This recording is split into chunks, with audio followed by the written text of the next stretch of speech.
exhibition of all the art from Over the Flowers. Only the last two pictures have the words, but the art is all the way through. And I thought I'd take you through the whole exhibit. We're starting here with the exhibit, The Art of Hope for the Flowers, with the big sun, which is kind of a theme of this whole thing. The brightness of light that gives birth then to a little caterpillar who says, "It sure is bright out here in the sun. Hello, world." So this is the first picture of Stripe being born. It's the male caterpillar in the story. Now, here's what they do. This caterpillar is really true. They just eat voraciously, and they become bigger and bigger. They cast off the coat inside, which is their skeleton. They don't have an inside skeleton, just an outside one. And here he is crawling out of it. I do this 5 times. And then they're ready to make the chrysalis or build a cocoon. So at the end of his eating, he says, there must be more to life than eating and getting bigger. And a funny little story that Weight Watchers use that phrase, there must be more to life than eating and getting bigger. And I was delighted when I walked into a restaurant one day and somebody told me that. So here he is, crawling down the tree that he was born on, seeking more. Here he is, looking at all the little bumps and holes and trying to find out what's more to life. What is more? And then he sees something very peculiar. There's a lot of caterpillars climbing to a pillar, and he finds out that it's made of caterpillars that are crawling over each other, and it's lost in the sky at the top. What's at the top? Nobody knows that either, but it must be awfully good because everybody's rushing there. And so he decides finally, there's only one thing to do, so he jumps in. Now there's 80 pictures in the book, but we have only 30 canvases, so I try to tell you some of the things that happen in between. So he's crawling around, and at a certain point, he meets the little yellow caterpillar. And they have a strange little talk. "Where are we?" she asks. And he says, "Well, we're not in the top, and we're not in the bottom, so we must be in the middle." And she says, "Oh," and they then crawl their individual ways until one day Stripe finds her blocking his only way up. I don't have the picture of that, but he steps squarely on her head. And the way she looked at him made him feel very sorry about this. So this is the next one. The title of this one is "I'm Sorry." And then they both felt that they didn't like this line and decided to come down. So now they've come down the pillar. They didn't crawl down this time. They just made a big ball together so nobody would step in their eyes or their stomachs. And they finally found themselves with the others having crawled over them. They were at the side of the pillar. And now Stripe hugged Yellow, said, "Hi, Yellow." And she said, "Hi, Stripe." And they had a gay little time for a while, just being happy with each other. And they had a nice home and loved each other. And then Stripe got itchy again. He wanted to see what was at the top of that pillar. And he thought maybe they were wrong to come down. Maybe if they went back and looked at it together, they could find it. And they went lots to the pillar. And one day, he saw this happen. 3 caterpillars fell. Did they fall from the very top, he wondered? And 2 of them were dead, and one of them still wiggled a little and says, "The top they'll see, butterflies alone." Now, what did that mean? He didn't know. But the hankering to finding out got too great, and he wanted Yellow to come with him to help him.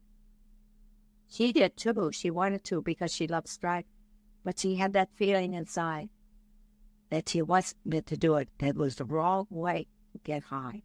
She didn't know what the right way was. But, so she's crying here, and he's going off for the pillar. So Yellow keeps going and running around the pillar too, thinking she might see him, and then she'd be tempted to crawl in there, so she was kind of glad she didn't see him. And then she decided to just wander off and was very desolate, very sad. She didn't know where she was going or anything, so she wandered around until she lifted her head one day to see this going on. It looked like someone caught in the pillar.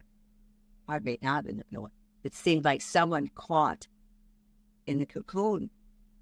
Or she didn't know what a cocoon was yet. And she said, "You seem in trouble. Can I help?" And that's probably the most important thing in the whole story, this page.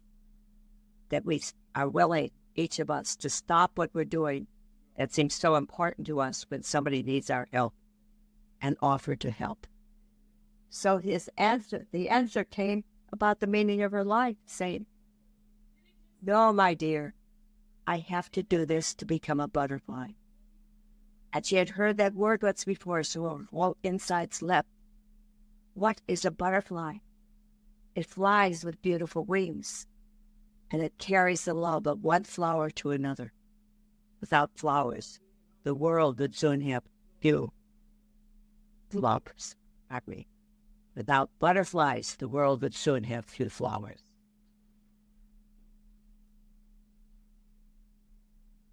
And when she heard about the love being carried from one flower to the other, she imagined Stripe coming and doing it. That seemed very far-fetched. So she thought, all I see is a fuzzy worm. And how can I become a butterfly? So he said, it just takes time. You'll be a beautiful butterfly. We're all waiting for you. So she imagines that they do it, and they fly together. It is still an imagination, but finally she decides to risk for a butterfly. And so she climbs up, and we have the two cocoons that are being made. She's making hers, and he's finished. So there we are.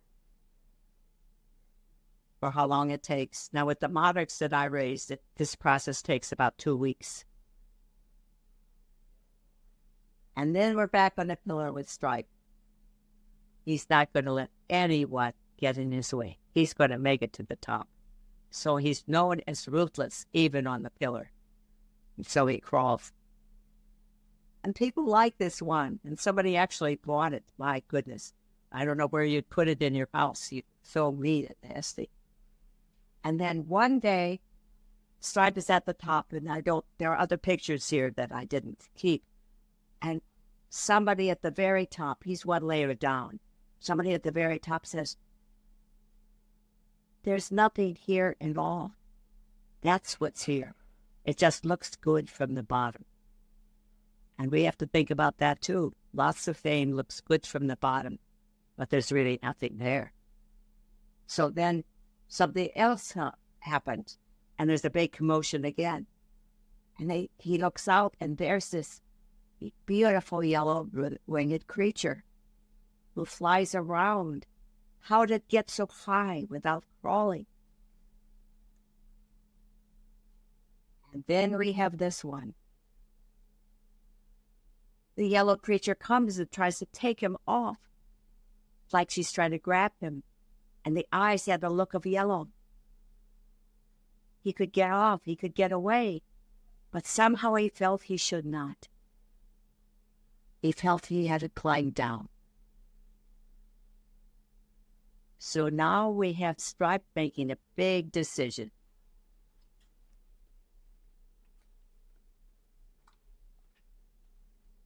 And for the first time in this whole affair, he sees the caterpillars are different and are beautiful.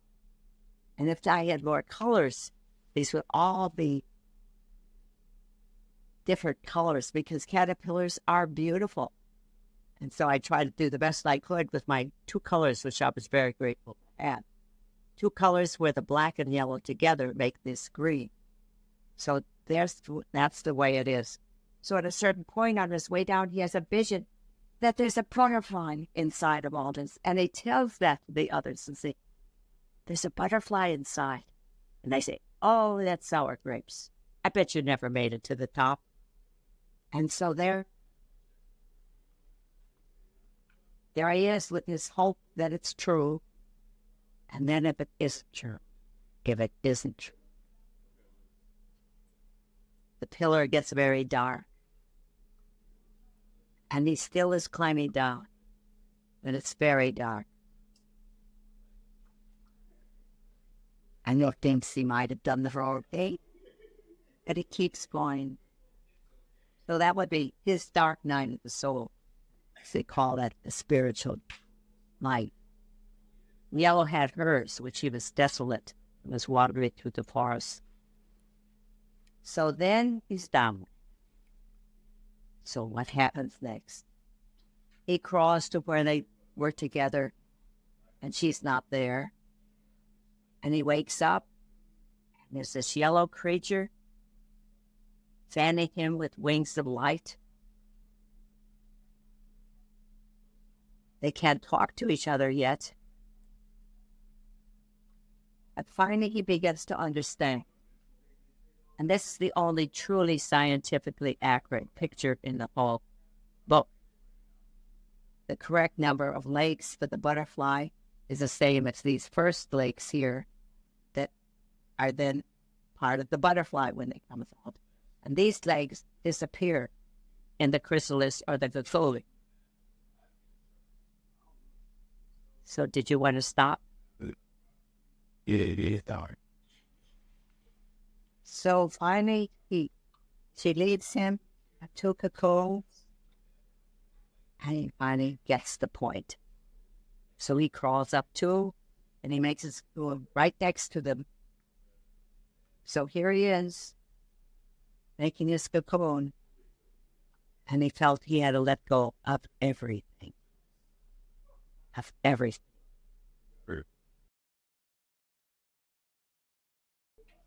And Yellow waited. Here we have, until one day, Stripe crawls out. And they get together with the kind of love that can make new life. And then Yellow lays the eggs, and it's called the end. Only these last two I put the names on, the original lettering of the book, because it just seems so important that what looks like the end in life is not. The end is just the beginning of something else, both for us and for the influence we might have in the world. We never know what our lives have meant to other people. We just don't know. We'll never know until heaven. So here we have at the beginning, because these caterpillars that made so much misery for him and didn't believe him and thought our life at Crawley, nobody could become a butterfly. Give up and be a happy caterpillar. So then they all come down, and we have all these wonderful cocoons, and they all become butterflies. And here at the end, with this great sharing that's taking place of the butterflies bringing the love of one flower to the other, and the flowers are giving them the sweet nectar, and each keeps the other alive. Isn't that a pretty wonderful thing? This great, great exchange of love from one to another and sharing. And so that's the theme of everything we do, which is radical sharing, freely chosen. Both parts are essential. Radical sharing, freely chosen. And may we all have the grace to do that in our lives, trusting that our lives will be that way for other people, without knowing for sure how it's going to all work out, but trusting it. So I hope that we all can have that grace and do it. And that's the meaning of this parable. And so you take it whatever level you can, Young and old might take it differently. It's been used for lots of things. So thank you very, very much. Oh, and here at the library, we have a place that people leave their messages. Typically, you make an honest statement, and that's that one. But then we put out little papers that people could draw on and write on and put up. And we have all these little butterflies that we put up. And there's some flowers, hope for the flowers. So thank you for watching. Thank you for hoping. Thank you for loving and sharing.